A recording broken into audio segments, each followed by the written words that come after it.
Selamat datang di Universitas Islam Malang.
Assalamualaikum warahmatullahi wabarakatuh. Perkenalkan, nama saya Muhammad Arifudin, NPM 2190101081505. Di sini saya akan mempresentasikan tentang stres dan konflik dalam organisasi. Stres dan perilaku individu. Stres pada hakikatnya merupakan ketegangan emosional dalam interaksi antar seseorang dengan lingkungannya yang dapat mempengaruhi kondisi fisik dan mental seseorang.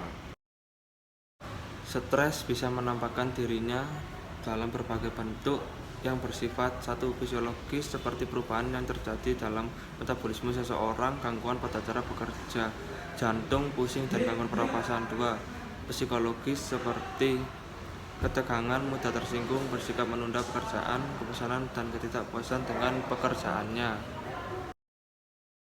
Dapat berasal dari faktor lingkungan organisasional dan dari dalam individu seperti penjelasan berikut. 1. Ketidakpastian lingkungan, baik internal maupun eksternal organisasi merupakan salah satu faktor menimbulkan stres. 2. Faktor organisasional yang menjadi penyebab munculnya stres sangatlah beragam, yaitu faktor tuntutan tugas atau pekerjaan, peranan hubungan internasional, struktur organisasi, serta kepemimpinan dan siklus kehidupan organisasi. 3.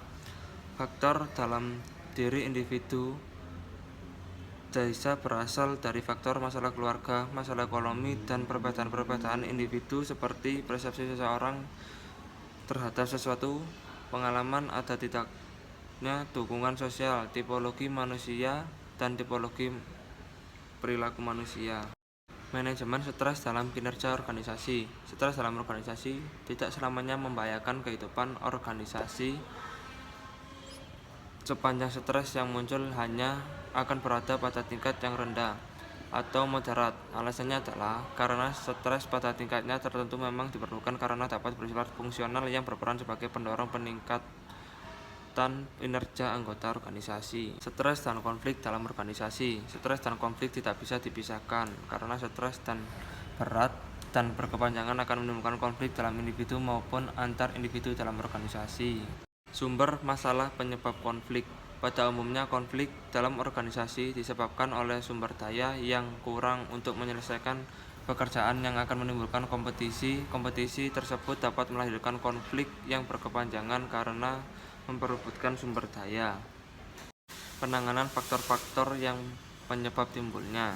1. Strategi bersaing berlangsung dalam suasana persaingan dengan membiarkan seseorang atau kelompok berupaya memuaskan kepentingannya sendiri tanpa memberikan dampaknya pada orang lain. 2. Kolaborasi cara penanganan untuk memuaskan kepentingan semua pihak yang terlibat dalam konflik dengan kerjasama dengan tidak ada yang dirugikan. 3. Mengelak sikap seseorang atau kelompok yang mengakui terdapat konflik dalam hubungan interaksinya dengan orang atau kelompok lain, tetapi yang bersangkutan ingin menarik diri atau menekan konflik agar tidak semakin meruncing. 4. Bersikap akomodatif demi terpeliharanya hubungan dan interaksi yang serasi atau sepihak, lakukan pengorbanan dengan penempatan kepentingan pihak lain di atas kepentingan sendiri. 5. Kompromi masing-masing pihak bersedia mengorbankan sesuatu atau berbagi sesuatu dengan pihak lain dengan tidak ada yang menang dan kalah. Peranan penting dalam menghadapi konflik yang terjadi. 1. Gaya agresif merupakan ancaman, ultimatum, paksaan, bertahan, jarang menyelesaikan permasalahan secara tuntas. 2. Gaya mundur digunakan untuk menghindar dari konflik yang sedang berlangsung. 3. Gaya menyerah, tetap membiarkan seseorang terlibat dalam konflik. 4. Gaya kompromi, cara yang logis dan rasional menyelesaikan konflik. 5. Gaya penyelesaian masalah mengajak semua untuk secara bersama-sama mencari jalan keluar melalui proses penyelesaian konflik yang rasional. 6. Gaya integrasi, masing-masing pihak yang berkonflik merasa menang karena keinginannya terpenuhi. Semakin fleksibel organisasi, semakin mudah integrasi dicapai. Dan sekian presentasi dari saya. Wassalamualaikum warahmatullahi wabarakatuh.